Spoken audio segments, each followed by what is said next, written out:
Sergio গোর বাংলাদেশ সফর করলেন এবং কিছু কিছু জিনিস অনেকে বলছেন একটু রহস্যের জন্ম দিয়েছেন। সেটা হচ্ছে যে তিনি ব্যতিক্রম ভাবে বাংলাদেশে দেখা করেছেন ভারতীয় হাই কমিশনার দীনেশ ত্রিবেদীর সঙ্গে। Why not UK, Russia, Pakistan বা অন্য কোনো দেশ তাদের সঙ্গে দেখা করেননি? সিগনিফিকেন্সিটা কোথায় যে বাংলাদেশের ট্যুরে এসে দীনেশ ত্রিবেদীর সঙ্গে বৈঠক করেছেন? এক নম্বর হচ্ছে তার নৈশভোজ এবং সাংস্কৃতিক অনুষ্ঠান বাতিল করেছিল। এই প্রেক্ষাপটগুলো নানান আলোচনার জন্ম দিয়েছে। কেউ কেউ প্রশ্ন রাখছিলেন যে সার্জিও গোর কি আওয়ামী লীগের কোন নেতার সঙ্গে বৈঠক করবেন কিনা। এই সার্বিক প্রেক্ষাপটে সার্জিও গোরের এই হাই প্রোফাইল ট্যুরকে আপনি কিভাবে বিশ্লেষণ করছেন? আচ্ছা, দেখেন, সার্জিও গোর তো আমরা বোধহয় খুব বেশি ইম্পর্টেন্স দিয়ে ফেলছি সার্জিও গোরকে। ওর সাবস্ট্যান্টিভ অফিস হচ্ছে he is the ambassador for the United States in Delhi, এবং তাকে স্পেশাল এনভয় হিসাবে আখ্যায়িত করা হয়েছে for South Asia and Central Asia. এখন ঘটনা হচ্ছে যে এটা ফর দ্য ফার্স্ট টাইম এমন একটি সিচুয়েশন ট্রাম্প ক্রিয়েট করেছে যেখানে একজন একজন অ্যাম্বাসেডরকে, আরেক দেশের একজন অ্যাম্বাসেডরকে সে সাউথ এশিয়ার ইস্যুর দায়িত্ব দিয়েছে। হ্যাভিং সেড দিস, স্টেট ডিপার্টমেন্টে কিন্তু আন্ডার সেক্রেটারিজ, এরা তো ডেপুটি সেক্রেটারিজ এরা আছে যারা central Asia, south Asia, south east Asia, ASEAN বিভিন্ন জায়গার জন্য ওদের ডিপার্টমেন্ট আছে, সেখানে তারা কাজ করছে। তো এখন সার্জিও যিনি এসেছেন, সার্জিও এইখানে এসে খলিলুর রহমান সাহেবের সাথে আলাপ করেছে। না, Khalilur Rahman is a very stupid type of a character. He is a দালাল আমেরিকান, এবং সে কনস্পিরেসিতে ছিল। শেখ হাসিনাকে সরানোর যে কনস্পিরেসি হয়েছিল তার মধ্যে তার একটা খুব ইম্পর্টেন্ট ভূমিকা ছিল। এখন খলিলের সাথে সে মিটিং করেছে, খলিল বলেছে যে আমার সাথে এই কথা হয় নাই, সেই কথা, মানে everything that you ask him সে বলে যে না, এইটা আলাপ হয়নি, অমুক আলাপ হয়নি, তমুক আলাপ হয়নি। আলাপ হয়েছে কি? ঘোড়ার ডিম? তোমার সাথে প্রেম করতে এসেছে? সে কি আলাপ করলো? মানে প্রেম করেছে তোমার সাথে, নাকি 2 ঘন্টা কি আলাপ করলো? তুমি তো কিছুই বললা না। তারপরে দেখেন দ্য ডিনার ওয়াজ ক্যান্সেল। এই ডিনার আমার জানা মতন খলিলের সাথে মিটিং শুরু হওয়ার 2 ঘন্টা আগে এটা ক্যান্সেল হয়েছে। হি ক্যান্সেল ইট বিকজ ওর সময় ছিল না, তো ওকে অন্য পলিটিক্যাল লিডার্সদের সাথেও দেখা করার প্রয়োজন ছিল, জরুরি ছিল, সে করেছে সেগুলি, which also included 2 জনকে দাওয়াত দেওয়া হয়েছিল, একজন পুরুষ, একজন মহিলা আওয়ামী লীগ থেকে। তো যাই হোক, সাবের হোসেন চৌধুরী গিয়েছে, উনি দেখা করেছেন, এবং উনি একা দেখা করেছেন না, সাথে আরো আওয়ামী লিডার্সরা ছিল। I have no idea. এখন আমেরিকান পলিসি হ্যাজ চেঞ্জড ট্রাম্পের সময়। ট্রাম্প এখন সাউথ এশিয়াকে, বাংলাদেশ ইনক্লুডেড, আমাদেরকে সে ইন্ডিয়ার চোখ দিয়ে দেখবে। বাইডেনের মতন যে আমি সবকিছু করব ওরকম না। সো বিকজ ওর সাথে ইন্ডিয়া প্যাসিফিক আছে, কোয়াডস আছে, অনেক কিছুতে তারা আছে, যদিও এখন আর ইন্ডো প্যাসিফিক বলে না, এখন they have gone back to Asia Pacific. Indo Pacific থেকে আবার সরে গেছে, ইউ সি। তো ট্রাম্পের অ্যাডমিনিস্ট্রেশন শিফট করে। এখন ঘটনা যেটা হচ্ছে যে দেখেন, গোরের ভিজিটে আপনি কি পেয়েছেন? উনি রোহিঙ্গাদের জন্য গিয়েছেন, কিন্তু লাভ হবে না তো। আপনার Rohingyas will only go back if China wants them to go back. China যদি চাইবে, চাইনা তো আমার প্রাইম মিনিস্টারকে অফার করেছিল যে যদি তুমি এই রোড করিডোরটা যদি করো, তাহলে I will guarantee the return of Rohingyas. তো আমার প্রাইম মিনিস্টার তো এটার উপরে রাজি হন নাই, বা উনি কোনো উত্তর দেন নাই, বিকজ এটা লাস্ট মিনিটে এই কথাটা হয়েছিল। Actually Americans don't want the Chinese to be involved too much in Bangladesh. চায়নাকে আলাদা রাখতে চায়, চায় না যে চায়নার ইনফ্লুয়েন্সে বাংলাদেশ চলে যাক। আচ্ছা, ইন্ডিয়াও চায় না, ইন্ডিয়া অলসো ডাজন্ট ওয়ান্ট যে চায়নার ইনফ্লুয়েন্সে চলে যাক, বাট চায়না অনেক চেষ্টা করছে ইন্ডিয়ার সাথে সম্পর্কটা ইমপ্রুভ করার জন্য, বিকজ ইন্ডিয়ান এন্ড চাইনিজ ব্যবসা ঠিকই চলছে। বর্ডারেও 3,500 কিলোমিটার দখল করে বসে আছে চায়না, ইন্ডিয়া কিছুই করতে পারছে না। সো কোয়েশ্চেন ইজ যে চায়নার সাথে, আমরা এই অঞ্চলে থাকি, আমাদেরকে চায়নার সাথে ভালো রিলেশনশিপ রাখতে হবে। আমেরিকানসরা অনেক দূরে থাকে, এবং আমেরিকানসের এখন ওই ইরানের সাথে যুদ্ধ করে আমেরিকান এটা প্রমাণ করে দিয়েছে যে তারা ওরকম শক্তিশালী না। তারা বম মারতে পারে, ডিস্ট্রয় করে দিতে পারে, জেনোসাইড করতে পারে, সবকিছু করতে পারে, কিন্তু ওদের কোনো ভ্যালিউ নাই। একটা যুদ্ধ, নট এ সিঙ্গেল যুদ্ধ, ইউসি ওদের এই 250 বছরের মধ্যে তারা 250-এর বেশি যুদ্ধ করেছে বিভিন্ন জায়গায় বিভিন্ন সময়। They have lost most of the wars. Second world war বা ফার্স্ট ওয়ার, ওইগুলিতে জিতে গেছিল ব্রিটিশ ছিল সাথে। ব্রিটিশ তখন একটা স্ট্রং ফোর্স ছিল, Naval force is very strong British. এখন তারপরে দেখেন ভিয়েতনামে গেছে, একদম মুখ থুবড়ে পড়েছে। আফগানিস্তান, ইরাক, নোবডি লাইকস দি আমেরিকানস। আমেরিকানসদের দোষের জন্য কিন্তু নোবডি লাইকস দি আমেরিকানস এখন এইসব অঞ্চলে।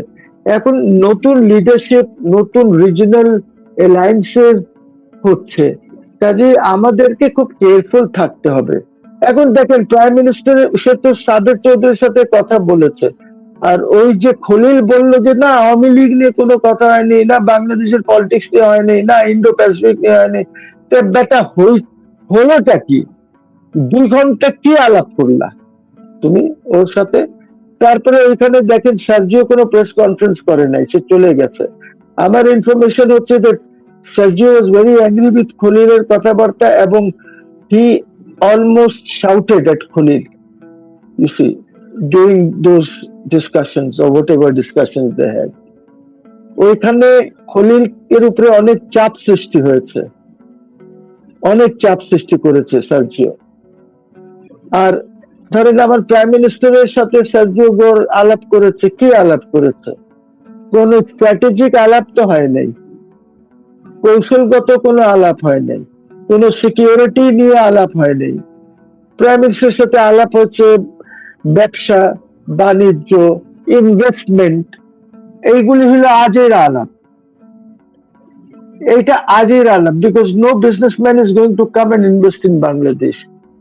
সে বলে গেছে যাওয়ার সময় যে একটা বিজনেস লিডার নেক্সট উইক আসবে বাংলাদেশে, এসে কি করবে? আইটি সেক্টরে কাজ করতে চায় বলল গো, কিন্তু প্রশ্ন হচ্ছে যে এখানে আপনি ইনভেস্টমেন্ট যে করবেন, ইনভেস্টমেন্ট ক্লাইমেট আছে বাংলাদেশে?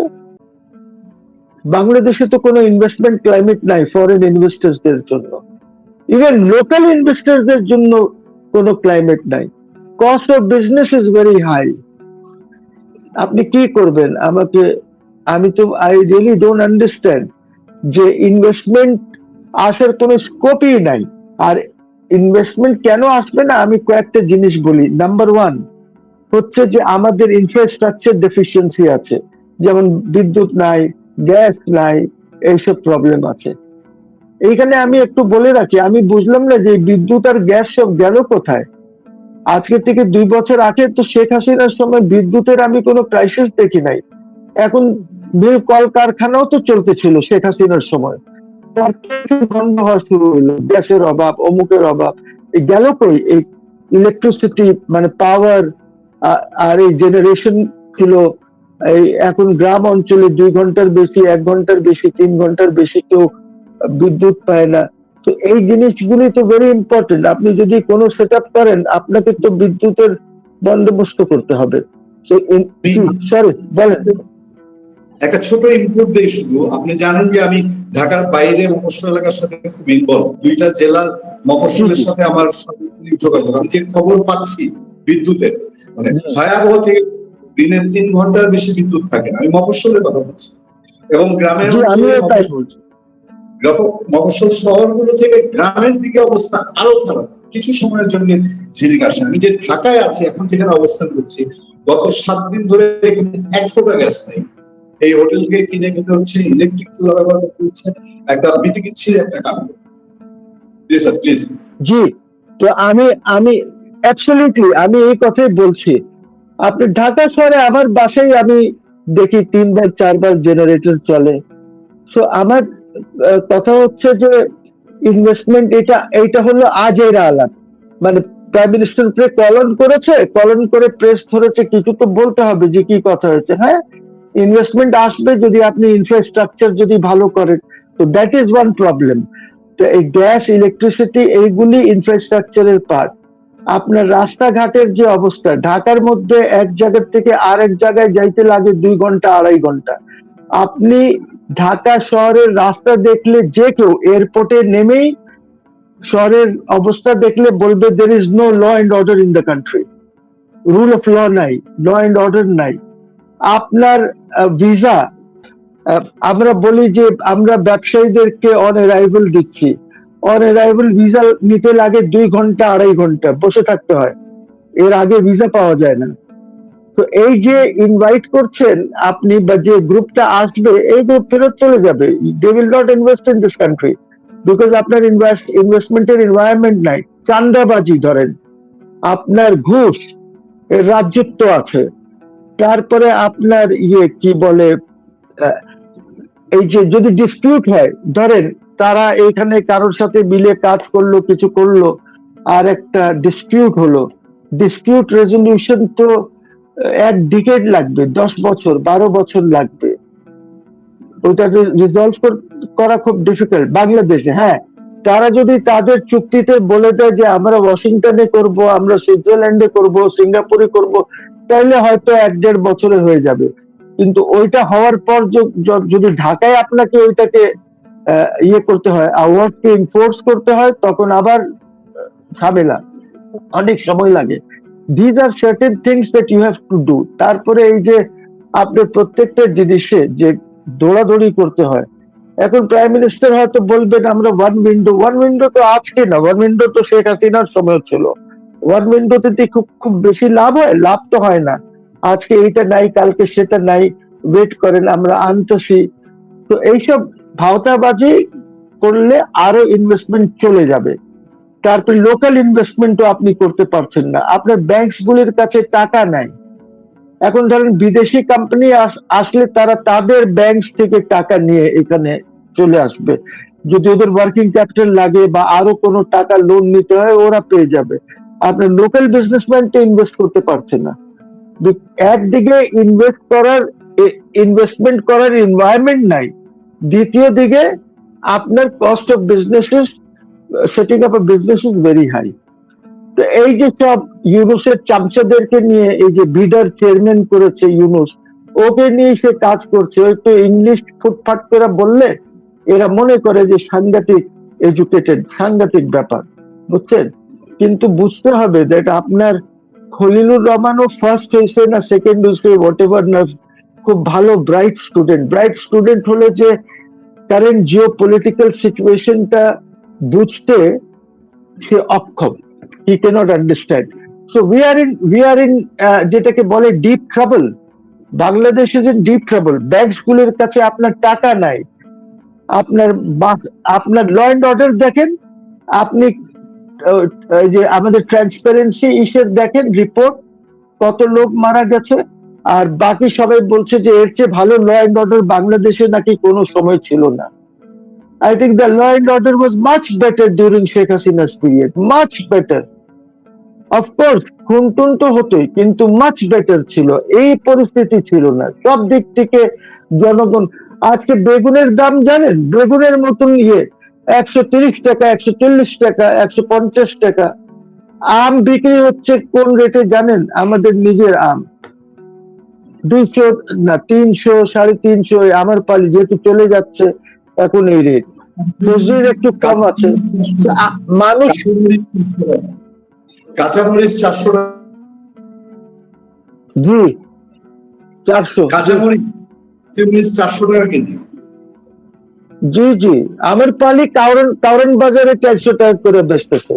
কি বলেন, আমাদের নিজস্ব আম, এটা তো আর ইম্পোর্ট করা হয়নি। সব জিনিসের দাম খুব বেশি। ইলিশ তো শেষই হয়ে গেছে। ইলিশ খাওয়া বন্ধ করে দিতে হবে এখন। বাংলাদেশের ইলিশ ইজ গন। ওর গনের পিছে যে অজুহাত আছে এইটা নিয়ে তো তারা চিন্তা করে না। অজুহাত হলো যে দেখেন, আপনার ইলিশ মাছ খুব ডিপ পানিতে থাকে, ডিপ, অনেক গভীর পানিতে থাকে, গভীর। আপনার সমুদ্রে তো তাই সে পায় গভীর পানি, কিন্তু ডিম পাড়ার জন্য যখন সে মিঠা পানিতে আসে, মিষ্টি পানিতে, তখন কিন্তু ওই ডেপথ পায় না। ডেপথ না পাওয়ার জন্য ইলিশ আপনি পাচ্ছেন না, ইলিশের সমস্যা হয়ে গেছে। তো আপনি তো কোনো কিছু ঠিক করে করতে পারছেন না। এখন এই যে গভর্নমেন্ট, আমি সবসময় চেয়েছিলাম যাতে এই গভর্নমেন্ট সাকসেসফুল হোক, ভালো হোক, ভালো করে চলুক। কিন্তু আমি চতুর্দিকে যা দেখছি, ইভেন ফখরুল ফখরুল সাহেবও তো বলেছেন যে 4 মাসে কোনো উন্নতি হয় নাই, এইটা তো আগের চেয়েও খারাপ বর্তমান। উনি নিজে বলেছেন, পত্র পত্রিকায় এসেছে। আমরা বিহারি না ব্যাচে ভোট টোট দিয়ে তো কিছু হবে না। ভোট তো এসেছে চলে গেছে। এখন শেখ হাসিনা বলেছে যে আমি ফিরে আসতেছি, যেটা সে আসবে। আমি জানি না ডিসেম্বর মাসের কয় তারিখে আসবেন, কিন্তু আমার মনে হয় এটা জাস্ট আমার একটা গেস ওয়ার্ক। যেহেতু আমরা 16 তারিখে বাংলাদেশকে লিবারেট করেছিলাম from the Pakistani arm forces, হয়তো শেখ হাসিনাও চিন্তা করছে যে আমি 16 ডিসেম্বর বা ডিসেম্বর মাসে আমি বাংলাদেশকে আবার লিবারেট করব। হয়তো স্যার আমি he might come on the 16th, 16 তারিখ আসতে পারে লিবারেট করার জন্য বাংলাদেশকে। আমি এই প্রসঙ্গটা আপনার সঙ্গে তুলতাম। উনি তো একদম লাস্ট যে ইন্টারভিউ সেখানে ঘোষণা দিয়েছেন যে তার মৃত্যু ঝুঁকি আছে, তারপরেও সে আসবে।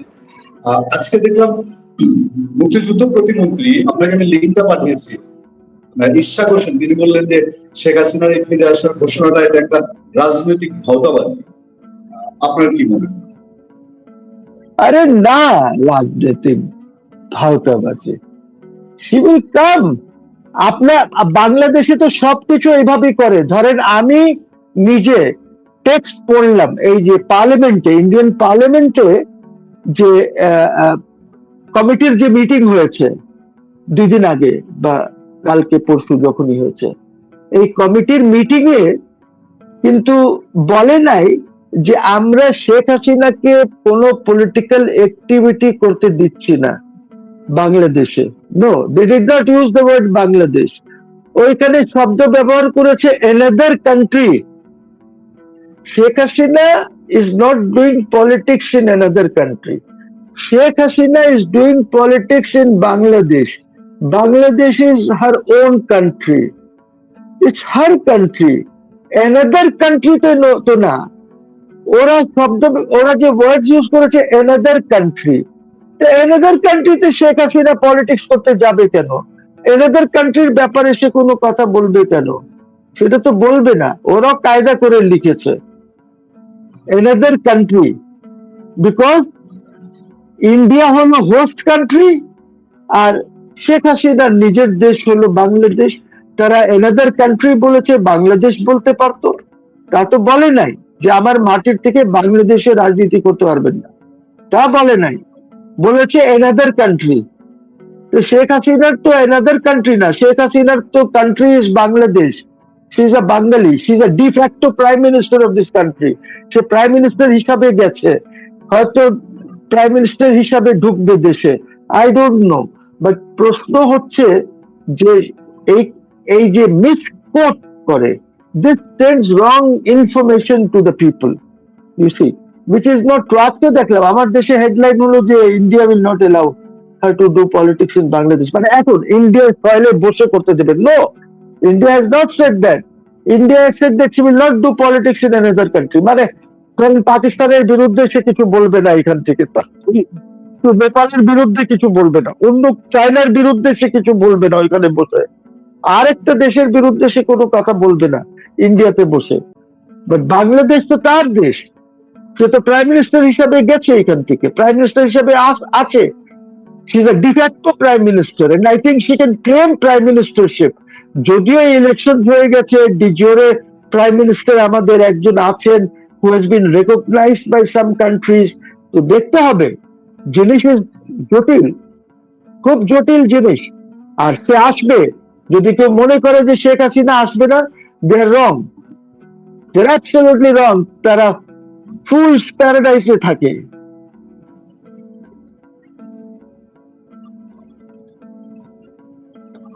জি পূর্ণিয়া।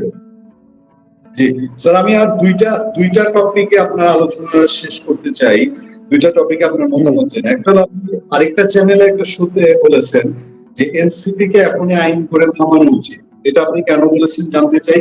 আর লাস্টে বলে আমার অবজারভেশন যেটা হচ্ছে আপনার কাছে, যে এই যে বাংলাদেশের পলিটিক্সে এখন, আচ্ছা আমি এটা আগে জেনে নিই, আপনি এনসিপি কে কেন বলেছেন যে আপনাদের আইন করে থামানো উচিত? আচ্ছা, এনসিপির যে ব্যাপারটা আছে সেটা আমি বলি। হ্যাঁ, আমি একটা চ্যানেলে বলেছি, আই থিঙ্ক চ্যানেল 1-এ বলেছি, ওইখানে ফুয়াদও ছিল আর একজন এমপি ছিলেন বিএনপির। You see, NCP is not a political party. NCP একটি পার্টি যে কনস্পিরেসির মাধ্যমে ক্রিয়েট হয়েছে। ইউনুস ক্রিয়েট করেছে। Yunus is the father of this party. So আমি এই কারণে বলেছি যে এনসিপি কে আইন করে কন্ট্রোল করতে হবে, because NCP out of control আছে। আউট অফ কন্ট্রোল এই কারণে বলি আমি যে এনসিপি আছে, বিকজ যে ধরনের কথাবার্তা পাটোয়ারি, সার্জিস আলম এরা যেভাবে করে, ইভেন প্রাইম মিনিস্টারের ব্যাপারে যেসব কথা বলেছে তারা, তো এই how can you allow this party which is born out of conspiracy? আমেরিকানসরা এদেরকে বানিয়েছে, ঠিক আছে? এই আপনারা জানেন, আমরাও জানি যে এই যে জুলাই জুলাই সনদ টনদ করে, এরা তো নিজেরাই জুলাই সনদ সই করে নাই। এরা তো কনস্পিরেসি করতে গিয়েছিল কক্সেস বাজার, ওদের নেতারা। এটা তো শেষের দিকে এসে এখানে করেছে সই তারা। সো ইউ সি, এই পার্টি তো এরা জানে না যে রাজনীতি কিভাবে করতে। আর রাজনীতির মধ্যে এরা ধরেন হাদি, এনসিপি যে ল্যাঙ্গুয়েজ গুলি ব্যবহার করেছে, পলিটিক্যাল ডিকশনারি লেক্সিকনের মধ্যে যে যে সব খারাপ কথা, বেকার কথা, খারাপ গান, এই জিনিসগুলি এনেছে, এইটাতে তো সভ্যভাবে পলিটিক্স, সিভিলাইজ পলিটিক্স করা মুশকিল হয়ে যাবে। তো সামথিং শুড বি ডান। এই জন্য আমি তখন বলেছিলাম যে এদেরকে রুখে দাঁড়াতে হবে, এবং রুখে দাঁড়াতে হবে আইন অনুযায়ী। ডেমোক্রেসি ডাজ নট মিন যে আপনি, freedom of speech does not mean that আপনি যা ইচ্ছা তাই বলবেন, যেভাবে ইচ্ছা তাই বলবেন। দেখেন আব্বাসের বিরুদ্ধে যেসব কথাবার্তা বলেছে, আব্বাস বেচারা টেনশন আর স্ট্রেসে সে তো অসুস্থ হয়ে গেছে, he is just death bed থেকে সে বের হয়ে আসছে। তো এইটা কি আপনি এলাও করবেন? আর তারপরে যেখানেই যায় দাঙ্গা লাগায়, যেখানেই যায় দাঙ্গা লাগায়, দাঙ্গা লাগায় বিকজ ওদের কথা। ধরেন আপনি যদি প্রাইম মিনিস্টারকে গালি দেন, তাহলে প্রাইম মিনিস্টার তো বাংলাদেশের একটা খুব বৃহত্তর দল, যেটা আওয়ামী লীগ ইজ এ বৃহত্তর দল। প্রাইম মিনিস্টারের দল খুব বড়, তার উনি পাওয়ারে আছেন, ওনার ছেলে পেলেরা ইমোশনালি সেন্টিমেন্টালি অ্যাটাচড আছে প্রাইম মিনিস্টারের সাথে। তো আপনি ওনাকে গালি দেবেন, আপনি যা ইচ্ছা তাই বলবেন, তো ওরা রিয়াক্ট করবে না? I was listening to barrister Fuad. ফুয়াদের টেকনিক্যালি কথা ঠিক আছে যে আপনারা সব কেন, কিন্তু মুশকিল হচ্ছে এই গায়ে হাত দেওয়ার যে টেন্ডেন্সিটা আছে, এই আপনার মদবাজির যে টেন্ডেন্সিটা আছে, এইগুলি তো হারামজাদা ইউনুস ইন্ট্রোডিউস করে দিয়ে গেছে। আর এনসিপিরা ইনভলভ। এই দেশে মাজার ভাঙ্গার যে টেন্ডেন্সিটা শুরু হয়েছে, মাজার থেকে মানুষকে তুলে আপনার আগুন দেওয়ার যে টেন্ডেন্সি শুরু হয়েছে, কোন রীতিনীতি কেউ মানতে চায় না। তো এই জিনিস, এই কালচারটা তো এরা ইন্ট্রোডিউস করেছে। এই জন্য আইনের মাধ্যমে এদেরকে কন্ট্রোল করতে হবে।